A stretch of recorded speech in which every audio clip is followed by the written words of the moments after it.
Hello, everyone. This is Cece Schatz, and you're listening to WGSN-DB Going Solo Network.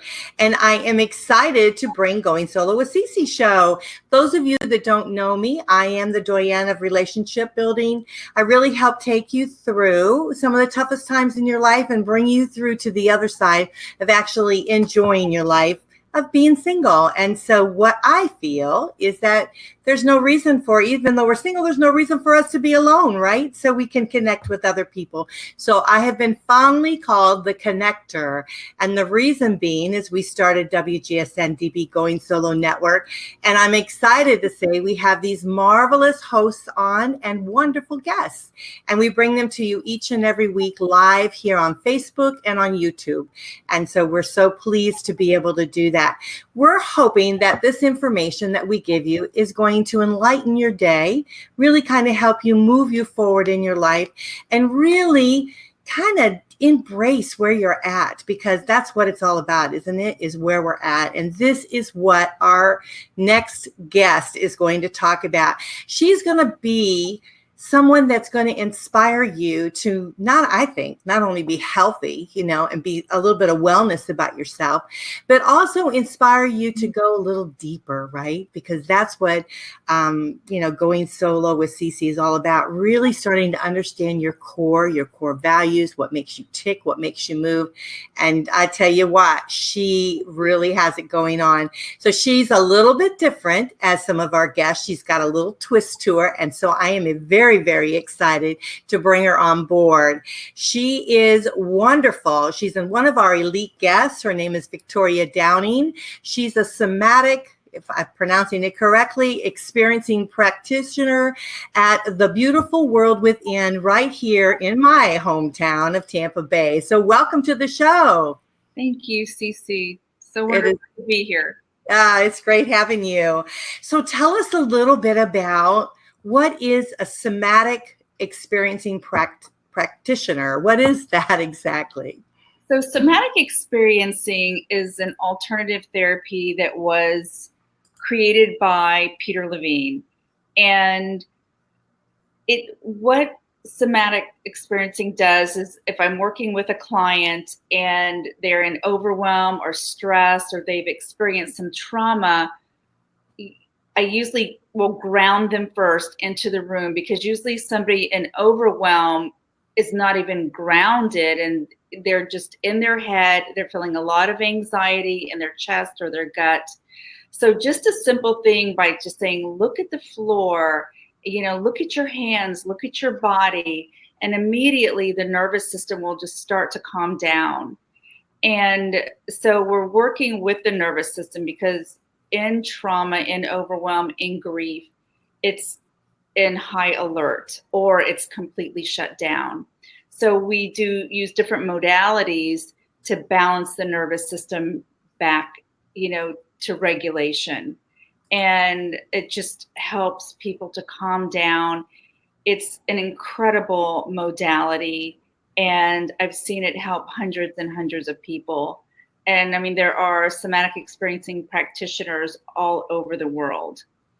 It's amazing, because I hadn't heard of it before. And so I was amazed when I learned about you, and I thought, oh, she would be awesome to have on the show to share with us this, because I think we do all go through trauma. And it's wonderful to be able to experience. So tell me, what got you into doing that, though? What was your path before that led you to doing what you're doing now?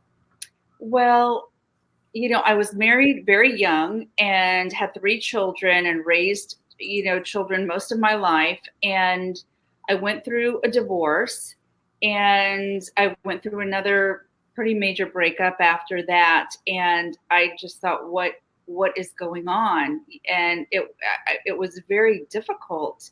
And so I wound up following a yoga path and learning about yoga a little bit, and meditation. And that led me to the somatic experiencing, because I could see from myself and others that the trauma and the overwhelm was energy that was held in the body. And if I just kept talking about it, nothing really happened. So I found tools that were helping me, and I began helping others. And it's just been the best thing I've ever done in my life. And, I also am certified to teach journaling, and journaling is also very somatic based.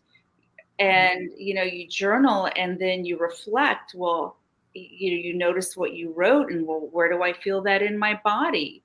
And then we start working with that energy, because, have you ever felt it before? Like your chest gets tight, right? Or you feel like you've been hit in the gut, or, those are the two big areas viscerally where people feel the pain.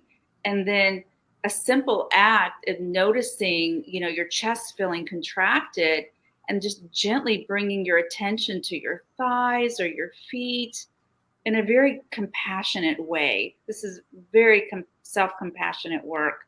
And you just notice your thighs, and then I'll have, clients just notice other parts of their body that feel safe. And then gently going back to the area that felt tight. And, you can just feel the energy dispersed. And now the nervous system is regulated again. And so we go back and forth with these different, methods that we use in somatic experiencing. And then what begins to happen is your capacity begins to build. And so when something hits you from nowhere, you can handle it better, and it doesn't last as long. So those are some of the things that I see with the clients that I work with. Yeah, I totally understand that. I mean, often we talk about in our particular divorce support group, whatever, we talk about journaling and as a form of releasing, the hurt, the pain that you're experiencing. So I didn't realize exactly what we were doing. So now I understand why it is so vital and why it is so important to do that. I just recently told someone we've got a divorce group on Facebook, and I said to him, if you're mad about something, write it down, tear it up, stomp on it, and then get rid of it. And that's kind of like letting go of maybe that portion of it. So what would you say about that? Well, I can recall one time I was journaling and I was very upset about something, and I was really angry, and I was feeling a lot of anger, and I just kept writing that in my journal over and over again. I'm angry. Well, I hate this, and I'm mad about this. And I just, and it wasn't all cognitive. I was feeling it in my body as I was releasing and writing it down, and just emptying it out as best that I could. And this has happened more than once, but I set the journal down because I felt like I had done the work, and I went into the kitchen, and then just all of a sudden, uncontrived, I felt this incredible love just engulf me. And it was such an incredible experience that I had, released all of that in the journal. But again, because I know of the somatic work, I was working with this somatically also. And it was just incredible. And I see it happen with my clients when they just really let go. I do a lot of private immersions, and I once did a private immersion with someone, and we used all the modalities. Like, we start by setting an intention, because the intention is the compass for the whole day or the weekend. And we go into some yoga nidra, which helps regulate the nervous system. We do some journaling, some somatic experiencing, and some yoga. And she was in a yoga pose. And again, throughout the whole day, I'm bringing her back to her heart, back to her heart. And she just said, I really feel like I'm one with God right now.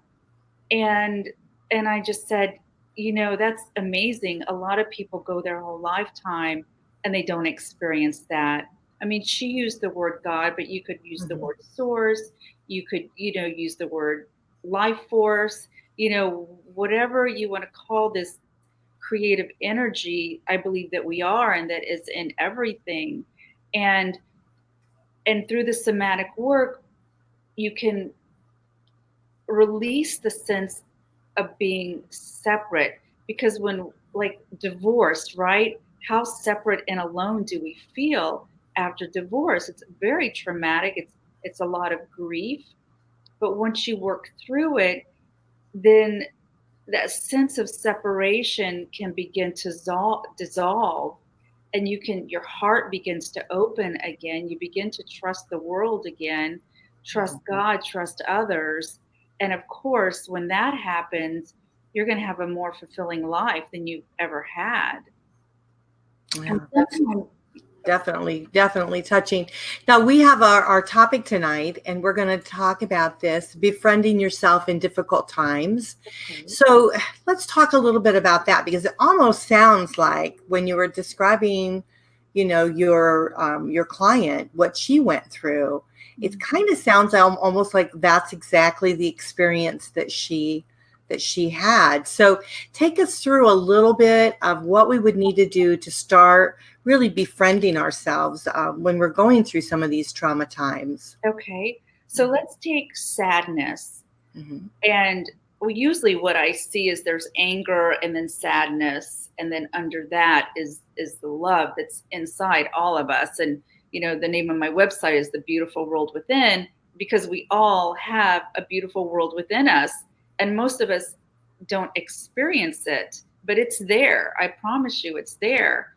And so, okay, befriending yourself, right? So let's take sadness, for example. I have clients, if sadness comes up, they're like, oh no, like, I don't want to look at that. I don't want to feel that.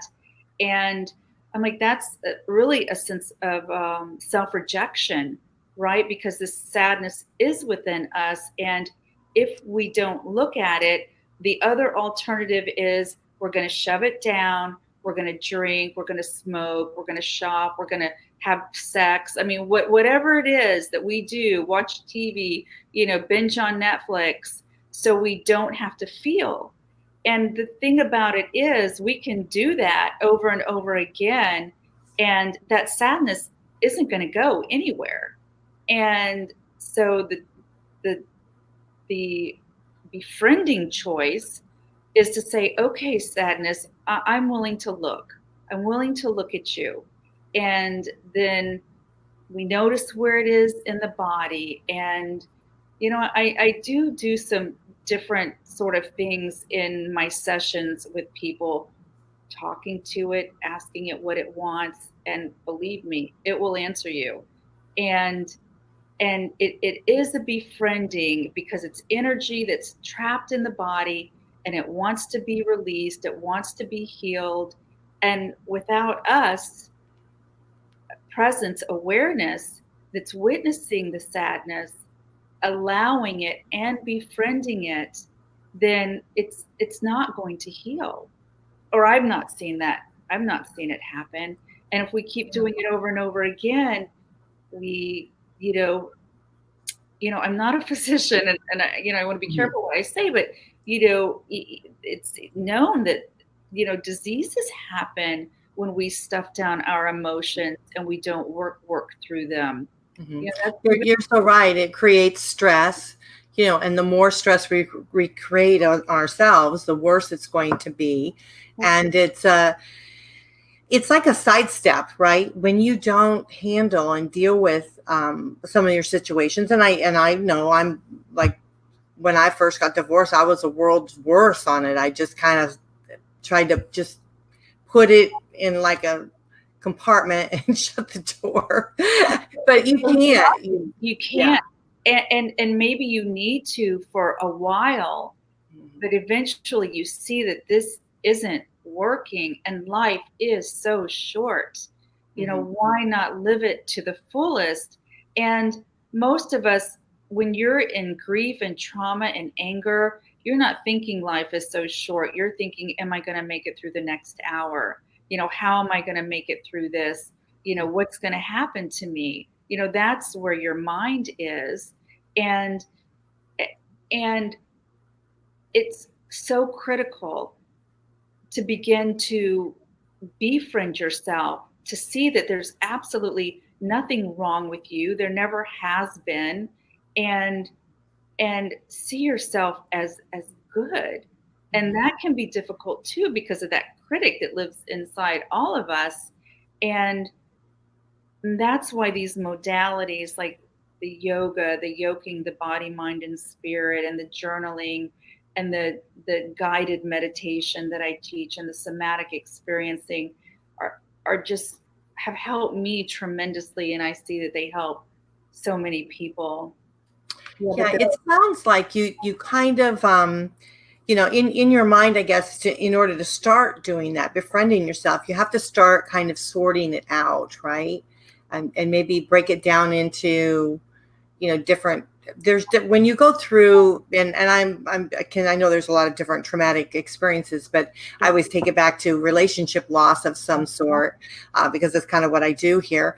But when you take it back to that, there's elements within a relationship loss that if you can kind of break it down somewhat, deal with one thing at a time, it makes it a little bit easier, doesn't it? Yes, and especially with relationship breakups, and there's so many, like you said, nuances to that, but grieving what didn't get to happen. Mm-hmm. Most of us, we get married and we think it's going to be forever, right? Right. And it's shocking when it starts to break down, and it's not, especially if you were the one that really didn't want it, or you could see no way out of it. And so it takes a lot of awareness, and I don't know anyone that can do it on their own. Like CC, I know you have support groups and people that, talk to each other. You can't do this alone, because a lot of times people in grief and in trauma, they begin to isolate themselves, right? And that's, and maybe you do need some time to just slow down a little bit, but we're wired for relationships, and isolation is not helpful either. And I would just, more than anything, even just like putting your hands together and placing them on your heart and just bowing your head to your heart. I mean, that's a somatic experience. Like I would, like, Cece, just try it. I'm just so curious what would happen. Do this, and you put your right, and make sure that you're touching the heart with your hands. Okay. And then just bow to your heart, and just with your eyes closed, and notice, what do you feel in your body? Does your chest begin to open and soften the heart a little bit? When you do that, do you notice that? Right. So that simple thing of just honoring you feel like energy. You feel like this energy that's coming up and out a little bit. Yes. And each one could have a different experience from doing that. But again, when there's just trapped hurt energy, when the walls are up around the heart, we slowly and gently undo the layers of a broken heart, or grief, or whatever the trauma is, to guide them back home, so they feel like themselves again. Yeah, I really do like that. I also like the idea of the refocusing, because sometimes when you're going through difficulties in your life, you can't always solve all the problems, especially if you're going through a divorce. There's things that are happening that's totally out of your control. And so things are it's like quicksand sometimes, you feel like. But if you can refocus yourself with what you're experiencing, your yoga and some of the other techniques that you have, the yoga therapy and different things like that, you're actually refocusing on something that's, I think, positive and healing. And it's like you're redirecting this maybe negative energy that you have that's kind of engulfing you. Yes. And you're breaking through, right, to that positive energy. You're rewiring the nervous system. And right, like the more you can go towards the light, than the darkness. And, our attention can get stuck in the pain. One thing I did recently is I sort of got hooked on these YouTube shows called It's a Miracle. And I think it was a show that was back set back in the, early 2000s, but it was the show about all these unbelievable miracles again and again and again. And I watched that for about an hour, and I was just so happy, to just watch other people's lives being transformed by miracles. So I was, resources, right? Mhm. So if we have resources, and for some people it's a pet, and for some people it's loved ones, for some people it's an object that they have, but it's so, that's something else I do in my sessions is, from the beginning, let's gather our resources. And some of them can even be archetypes. And, like I had a client who loved Mary Magdalene, as an archetype, and others, their dogs that have passed. And then we bring their energy into the room, and it's so comforting, for them just to feel that energy. And then once again, somatically, our bodies are regulating. So they Mhm. help regulate the nervous system. And there are just so many resources that we could, think of. Even a happy memory can be a resource also. Mhm. So Now, that's would you suggest like reading or anything like that to you, in part of your practice? if you're a reader and you love to read, absolutely. I've Mhm. everyone doesn't like to journal, and Right. I can encourage somebody to journal, and some people just aren't going to. That's just not what they want to do, and they don't find it fulfilling at all. And I just keep saying, well, if you just try it, but they're not interested. So if you're a reader, reading is, and it's just something that you love to read, right? But if you're reading to occasionally checking out and just taking care of yourself, but if you're doing it over and over again so you don't have to feel, then this would be a different conversation.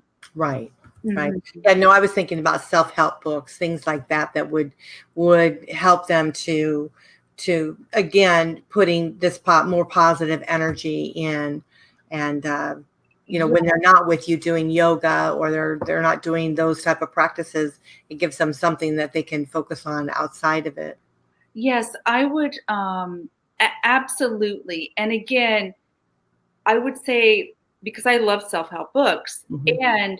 but you're picking up the book from the viewpoint that there's nothing wrong with you, Mhm. right? Because if you keep thinking you have to fix yourself, fix yourself, fix yourself, then that's going to keep you in, I think, a very negative loop, that there's something wrong with you. Mhm. But coming home to yourself, seeing, like, a phrase I use a lot of times with my clients is seeing yourself as someone you love. If I saw myself as someone I loved, and then I take their situation, what would happen? Well, if they saw themselves as someone that they loved, well, they would probably, act differently, do different things. And it's a lot of question, it's a question when I ask it. Some people say, well, I never even thought about that. Or one person said, well, that sounds kind of selfish. And then that already told me a little bit about her childhood, right? That it was selfish to see yourself as someone you love, which most of us aren't taught that as a child, right? Mhm. Most of us are taught to be seen and not heard, and, be quiet and go to your room. And I could say a million things that probably were said to us as children, right? Yeah. But they weren't. Honey, I really want you to see yourself as someone you loved. And if you did have parents like that, boy, totally, highly blessed beyond measure. Really, absolutely. Now, I know that I do say that when we're talking about dating, when those that are looking at dating, I often say, well, would you date yourself? And Mm, that doesn't necessarily mean that you have to lose weight, if you feel that you're heavy. It means that, do you think that you are in the right space, that you can welcome someone into your life? And so, you've got to get into that right mindset that you're worthy of a wonderful partner, a loving partner. And so you have to be. that yourself. That's right. And if you don't, if I'm overweight and, you know, what if I saw myself as someone that I loved? Well, you would love yourself at this weight. And if you don't, I can promise you, you're not going to love yourself if you think you're at your ideal weight. And then once you get at your ideal weight, that part of the brain that's like the slave driver is going to say, okay, now you're at your ideal weight. Now you need to do this. Now you need to do that. Now you need, it's a never ending, story of trying to fix yourself. And it never works. It Right. never works. If you get there, then there's another thing that you have to fix, and another thing. You're complete and whole just as you are. Mm-hmm. And believe me, I've fallen into this trap myself over and over again. I'm like, oh gosh, there I go again. I'm trying to fix myself. And it's deeply disturbing and it's painful when we do it to ourselves. Mm-hmm. Yeah.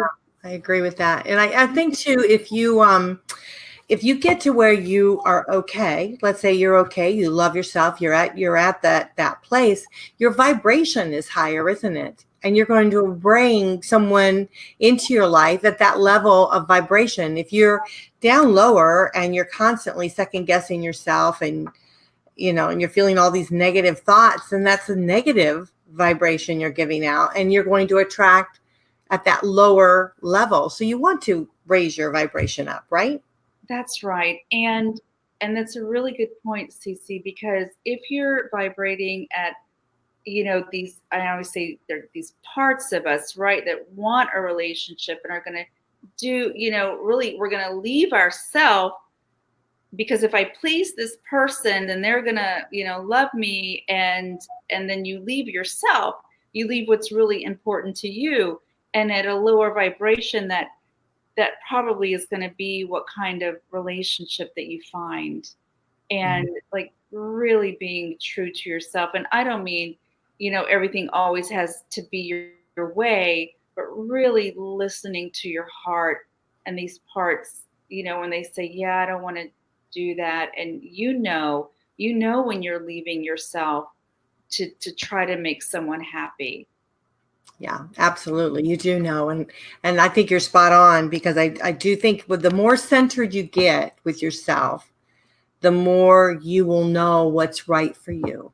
That's right. And you'll be at that right place. And I think it's a practice that we have to do. And it's like when you're doing the yoga, you're doing the journaling, you're doing some of these tools, that you've mentioned, you're constantly working on yourself, making yourself the best that you can be, and connecting with yourself.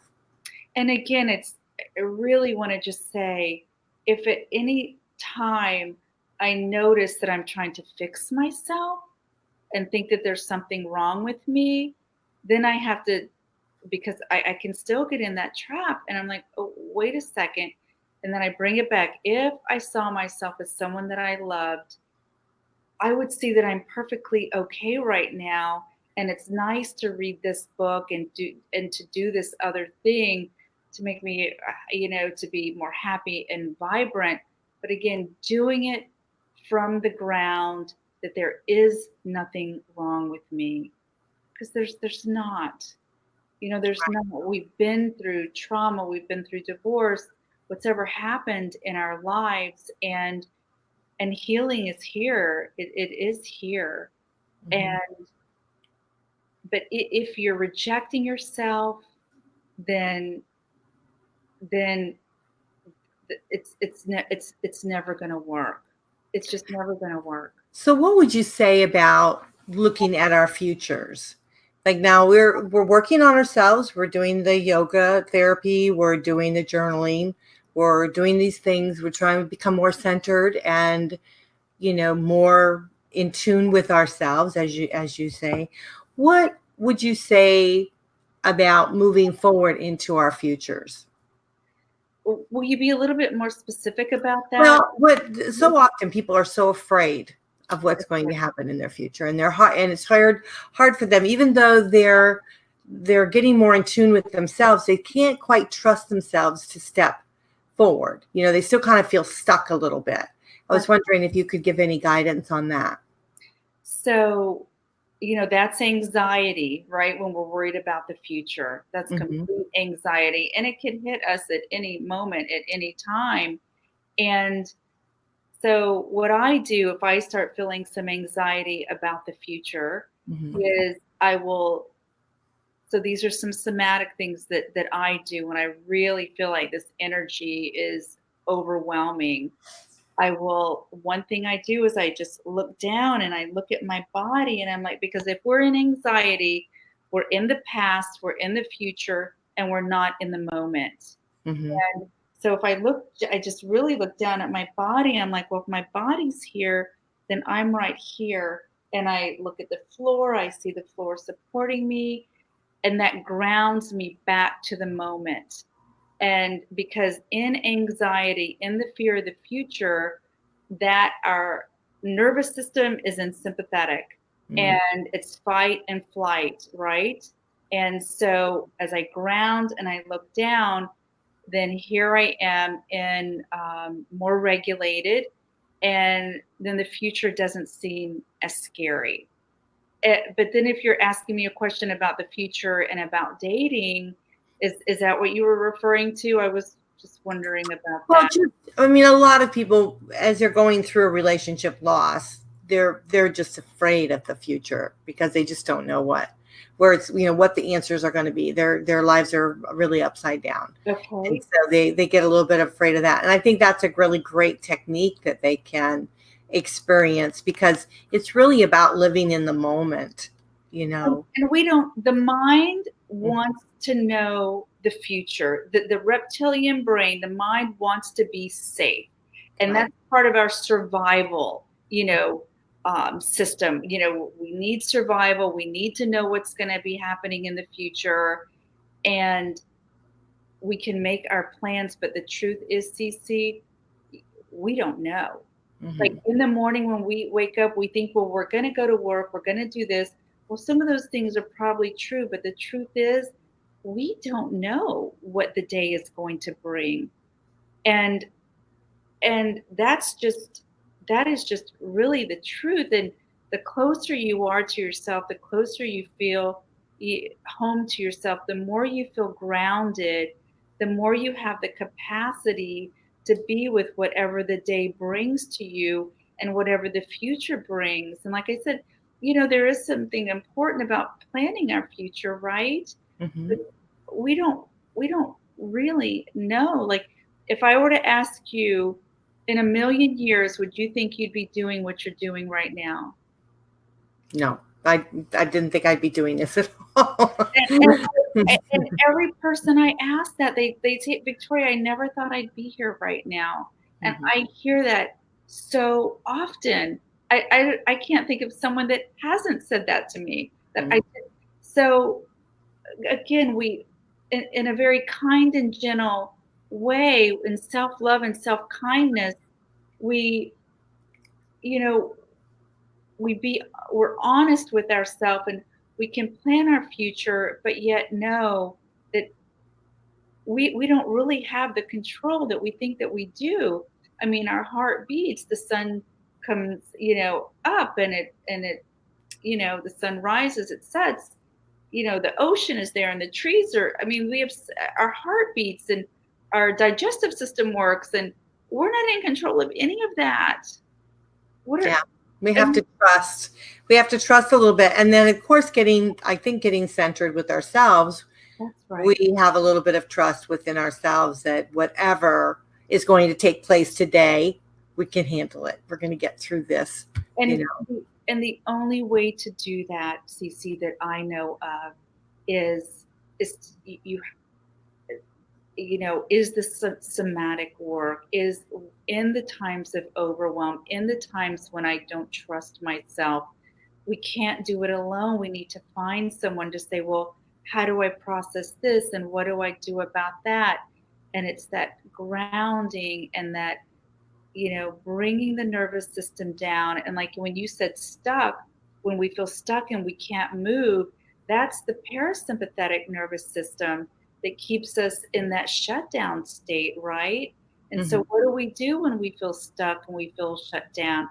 We need to, do some exercises to try to bring our, nervous system back up to sympathetic, and then more in social interaction after that.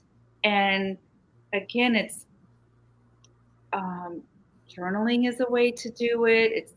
It's taking small little steps, and our resources help us do that.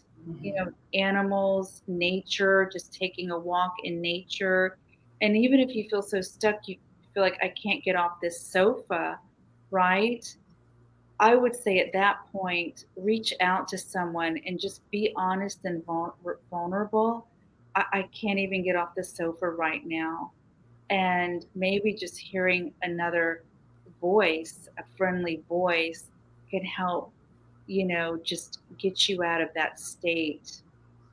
Yeah, So absolutely. that's Now, what would you say about if they were looking to date and move forward into dating? Any suggestions that you could give for that? yes, my suggestion would be, and a lot of people don't want to hear this, is, something similar to what you said, is date yourself, right? Mm-hmm. And see yourself as someone that you love. Mm-hmm.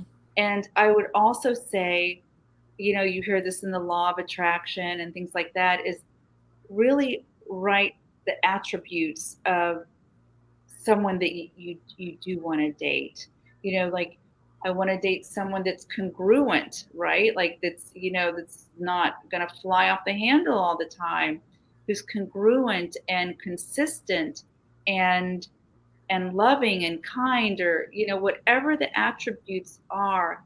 I would say write those down, and notice as you read them what it feels like in your body. Another somatic, exercise.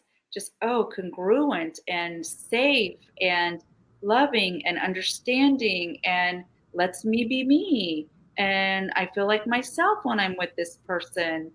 And those are the things that you really want to look at. And again, writing them down and reading them, and notice what happens in your body when you say these words out loud or when you read them. And if those are the things that you say bring warmth to the heart and good feelings, and you are out dating, you want to notice how you feel when you're around this person. Are these the vibes that you're getting? And if they are, I'd say that you're on the right track. I so agree with you, because I do feel that if we allow ourselves to be quiet within the moment, we're in touch with who we are. And as we're moving forward, meeting people or whatever, we will get a feeling. There'll be something that we'll definitely feel. And often we don't listen to it, right? We kind of move forward. That's And right. so to really pay attention to those vibrations. Because there's like, I would suggest not dating in desperation. If you're feeling like, oh, I have to have someone, I have to have someone, I have to be with someone, I would say that's really not true. There's a part of you that wants to be with someone. And my suggestion would be to turn around and meet that part inside of you that feels desperate to be with someone, and really work with that part. I mean, there's a internal family services, I think, is a modality that therapists use, where they actually talk to these parts inside of us. And because if you're fragmented, then that's not going to be a good situation to be out dating either. You just really want to come home to yourself, and you don't have to be in a rush to date. Like, you don't have to be. Our society is, will tell us in some ways something's wrong with us if we're not dating, or if we don't have a partner. And that's a lie. It's not true.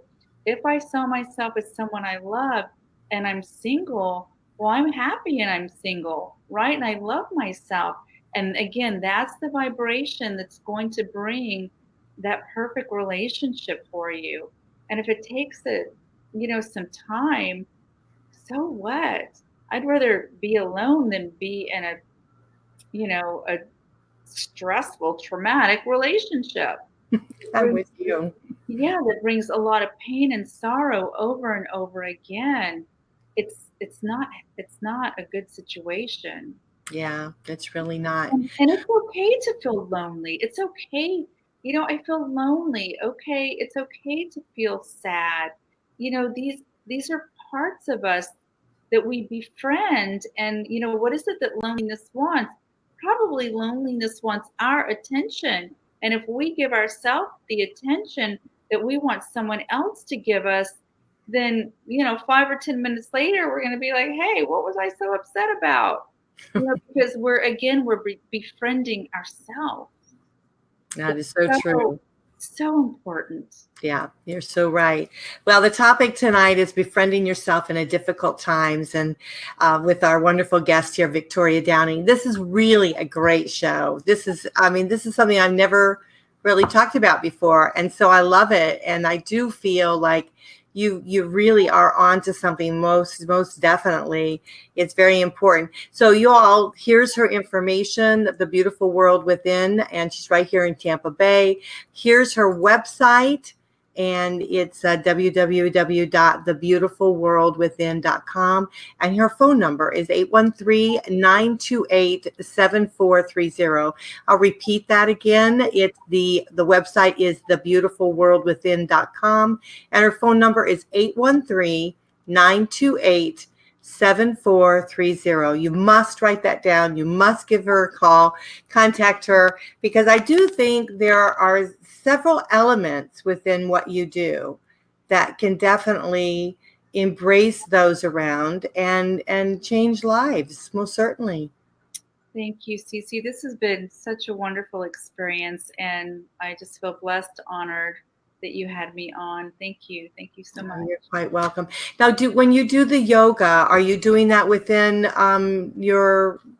do you have an office or something that you go to, or do you do it at home, or how do you do the yoga therapy?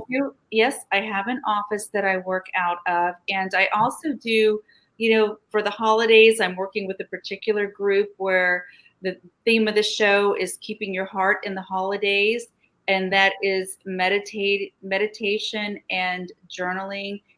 We're meeting every week for 5 weeks, and very somatic based also. So if you have a group that you'd like to get together to work with, I'm happy to do that as well, or work individually. Yeah, that's wonderful. So anyone that wants to maybe join that group, they could give you a call, right? It's a private group.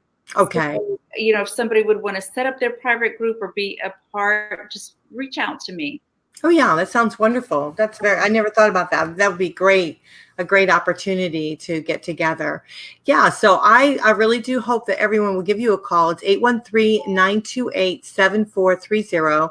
And again, she's right there on our website. She's one of our elite guests. And so all of her information will be right there, ready for you all. You guys, her connection is right there. Her link for her website is there. So you guys can give her a call or talk to her. And you'll be able to listen to this show again if you've missed it or missed parts of it. So we don't want you guys to do that. So it's great having you on the show, Victoria. Thank you very much. Thank you, Cece. God bless. Oh, wonderful. Is there anything that we've missed? Any last words that you would like to say? No, I just, if you're experiencing trauma, grief, overwhelm, or stress, you don't have to do this alone. There's so much love here for you. And please, reach out. Oh, well, that is wonderful. Well, I tell you what, this was a great show. She's a great gal. This information is, I think, tremendous. When we're going through a very difficult time in our lives, there's no reason for us to go through it alone. And so I think Victoria Downing is a wonderful individual. She definitely has tools that can help you refocus, re-energize your life. And so why not give her a call? I think that would be great to be able to do that. And so again, those of you, if you don't know me, I'm Cece Schatz, and you're listening to WGSN-DB Going Solo Network. We are the #1 internet singles talk network, and I'm very proud of that. This show itself is called Going Solo with Cece.